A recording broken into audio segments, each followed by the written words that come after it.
नमस्कार, मैं हूं संदीप दत्ता और आप देख रहे हैं प्रभात टाइम्स। अभी मैं फिलहाल हूं कोतवाली चौक पे, जहां पूर्व मंत्री मुकेश सहनी जी आ रहे हैं, जिनके इंतजार में ये सारे लोग खड़े हैं। उनके स्वागत में सारे लोग खड़े हैं। वो बहुत जल्द ही हमारे बीच पहुंचने वाले हैं। ये लोग कितने उत्साहित है यहाँ पे, तो आइए हम इन लोगों से जानते हैं कि इनके मन में कितने उत्साह बढ़ा हुआ है। सर, आप लोग यहाँ पे क्यों खड़े हैं? मुकेश जी से मिलना है। कितने उत्साहित है आप उनको लेकर के? क्या? कितने उत्साहित है उनको लेकर? बहुत उत्साहित है उनको लेकर के। अब कब से यहाँ पे हैं?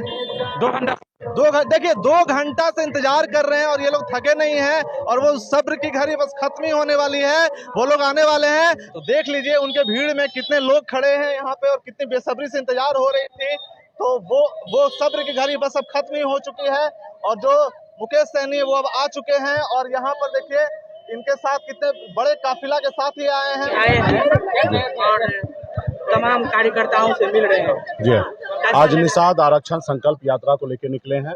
ये तकरीबन 125 किलोमीटर का रोड शो करते हुए अंतिम कार्यक्रम जिला मुख्यालय में था। आपने देखा कि कितना बारिश के समय में भीषण परिस्थिति में खास करके गांव गरीब से हमारा समाज के परिवार के लोगों ने यहाँ पे आए, अपने समाज के हक अधिकार दिलाने के लिए सभी ने एक सुर से लड़ाई लड़ने का वादा किए हैं। सभी लोगों ने हाथ में गंगा जल लेकर अपने पूर्वज को, भगवान को साक्षी मान के संकल्प ले लिया है कि हम अपना वोट को नहीं बेचेंगे, अपनी पार्टी के हिसाब से चलेंगे। पार्टी जो निर्णय लेगा उस निर्णय के साथ जाएंगे। जो हमारी सुनेगा हम उनकी सुनेंगे, जो हमारी नहीं सुनेगा हम उनकी नहीं सुनेंगे। और हमारी मुख्य लड़ाई जो है निषाद को आरक्षण दिलाना, जिससे बंगाल में निषाद को आरक्षण है, दिल्ली में आरक्षण है एससी का, बिहार में हमें नहीं आरक्षण है, ओबीसी में रखा गया। हमारी एक ही लड़ाई है कि प्रधानमंत्री जी, देश के प्रधानमंत्री एक है, संविधान एक है, तो फिर हमारे साथ भेदभाव क्यों हो रहा है? निषाद के बेटा को आरक्षण मिले, इसके लिए ये अभियान है। ये पटना से निकल के, और ये 25 जुलाई से ही निकला हुआ है। ये 101 दिन का ये यात्रा है। ये पूरे बिहार में, उत्तर प्रदेश, झारखंड, 3 राज्य में 101 दिन का ये यात्रा है, और लाखों हजारों की संख्या में लोग जुड़ रहे हैं। और मजबूती से हाथ में गंगा जल लेके एक एक घर के लोग, एक एक परिवार के लोगों ने संकल्प ले लिया कि हम अपने वोट को नहीं बेचेंगे। हमारी भलाई जहाँ होगा, हमारे बच्चे का भविष्य जहाँ तय होगा, वहाँ पे हम वोट गिराएंगे। उसी को लेके 2024 से पहले हम चाहते हैं कि देश के प्रधानमंत्री नरेंद्र मोदी जी निषाद समाज को आरक्षण कर दे और लड़ाई लड़के और समाज को कल्याण हो, ताकि हर घर पे खुशी मिले, चेहरा को मुस्कान मिले। आज यूपी, बिहार, झारखंड में इतना बड़ा पॉपुलेशन है, 15% की आबादी है, एक निषाद का बेटा कलेक्टर नहीं है, तो कहीं ना कहीं ये इस मुख्य धारा से जुड़ा हुआ नहीं है। और देश में आरक्षण जो है समाज को, हर वर्ग के लोगों को मिल रहा है कि मुख्य धारा से जोड़ने के लिए, चाहे जो भी वर्ग है सभी को मिला हुआ है कि मुख्य धारा से जोड़ना। तो हमारा भी यही मानना है कि मुख्य धारा से जोड़ना है। निषाद समाज को आगे लाने के लिए आरक्षण जरूरी है। आज देखते होंगे ठंड में, दिसंबर का महीना होता है, जिस समय में लोग रजाई से बाहर नहीं निकलते, उस समय में गरीब मछुआरा मल्ला का बेटा घर पानी में उतरता है, अपने घर परिवार को चलाने के लिए मछली मारता है, फिर जाके उसका घर परिवार में चूल्हा जलता है। तो यही लड़ाई हम लोग लड़ रहे हैं कि उनके अधिकार के लिए लड़ाई लड़ते रहे। और निश्चित तौर पे देख रहे हैं कि अभी निषाद का बेटा जग चुका है, अपने हक अधिकार के लिए संघर्ष करेगा, लड़ाई लड़ेगा। नहीं, देखिए अभी वो जहाँ पे गए हैं उनको मुबारकबाद हो। आप सबको पता है और पूरे बिहार को पता है कि बिहार में मुकेश सहनी फैक्टर है। कल तक कोई जानता नहीं था, पहचानता नहीं, कोई पूछता नहीं था। वही व्यक्ति है जो हमारे पार्टी में भी आया था और सदस्य बना था और पार्टी का सिंबल लिया था, और पार्टी के साथ उन्होंने विश्वासघात किया, गद्दारी किया, और वहाँ पे सिंबल को हमें वापस कर दिया। जो वहाँ पे चुनाव लड़ा भारतीय जनता पार्टी का कैंडिडेट था, उससे 80 लाख रुपया लेकर वो पीछे हट गए और सिंबल को हमें वो लौटा दिया बीजेपी से सेटिंग वेटिंग करके। और फिर लास्ट में हमें वो सीट को किशनगंज में भारतीय जनता पार्टी ने हमें दिया। आप बताइए, राज्य के अंदर में कोई ऐसा पॉलिटिकल पार्टी होगा, कोई ऐसा नेता होगा, मूर्ख होगा कि दरभंगा जिला का सीट को छोड़कर और किशनगंज में सीट ले लेगा? इतना अच्छा सीट छोड़कर आप, उन्होंने क्या किया, वो सीट को छोड़ दिया और सिंबल वापस कर दिया। उसके बदले में भारतीय जनता पार्टी ने अपना कैंडिडेट दे दिया और वहाँ पे उन्होंने अपने प्रत्याशी को जिताया, और उसके बदले में उनको 80 लाख रुपया मिला।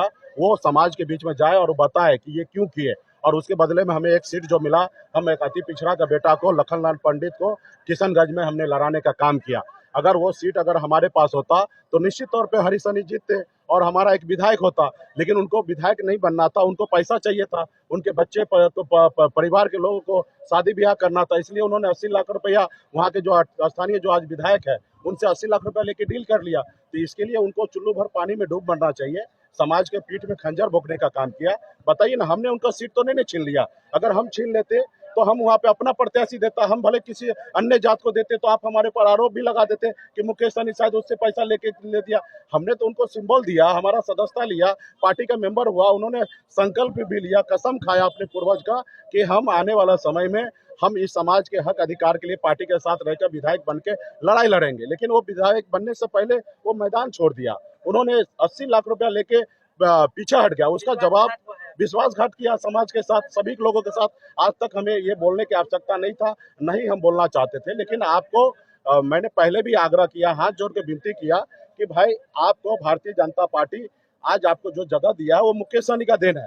आज नीतीश कुमार जी को डैमेज करने के लिए उपेंद्र कुशवाहा जी को लाया गया था, मुकेश सहनी को मिशन को रोकने के लिए आपको लाया गया। आप जहाँ गए वहाँ पे आपको मुबारकबाद हो, आप बधाई हो, आप वहाँ रहिए, अपना काम भी कीजिए और जो समाज के लिए जो संकल्प किया, कसम खाया, वो आप कीजिए। लेकिन आप उल्टा मेरे पर आरोप लगा रहे हैं, मुझे उल्टा सुल्टा बोल रहे हैं, जो कि आप अपने गिरेबान में झांकिए। अरे भाई, आपको कौन जानता था? वही व्यक्ति, वही भारतीय जनता पार्टी आपको एगो टिकट नहीं दिया।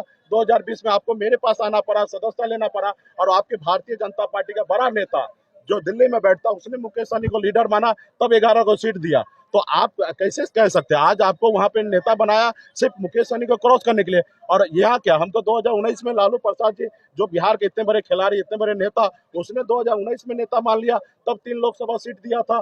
यहाँ पे नहीं, बिल्कुल ही नहीं। समाज का बेटा अपना काम करे, हम अपना काम कर रहे हैं। हाँ, ये है कि समाज को तोड़ने वाला काम न करे, नहीं तो समाज के सब पता है कि आपकी क्या है, आपकी हैसियत क्या है, आप किसके वजह से आज इस मुकाम आप पहुंचे हैं। आप लोग बोल रहे हैं तो आप अपना जो भी मीडिया में बोलते हैं तो कमेंट को भी थोड़ा पढ़िए, उस कमेंट में लोग क्या बोल रहा है उसको पढ़िए, और उसको पढ़ने के बाद आप कोई भी इंटरव्यू दीजिए।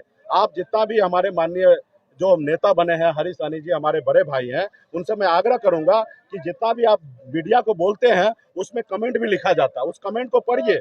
लोग कितना आपको गाली दे रहा है, लोग कितना आपको बेइज्जत कर रहा है, लोग कितना गद्दार बोल रहा है। तो इसके लिए आने वाला समय में उनको इस पे विचार करें। हम उनको बधाई पहले भी दिए, अभी भी कह रहे हैं कि आपको नेता बनाया है, आप वहाँ रहिए।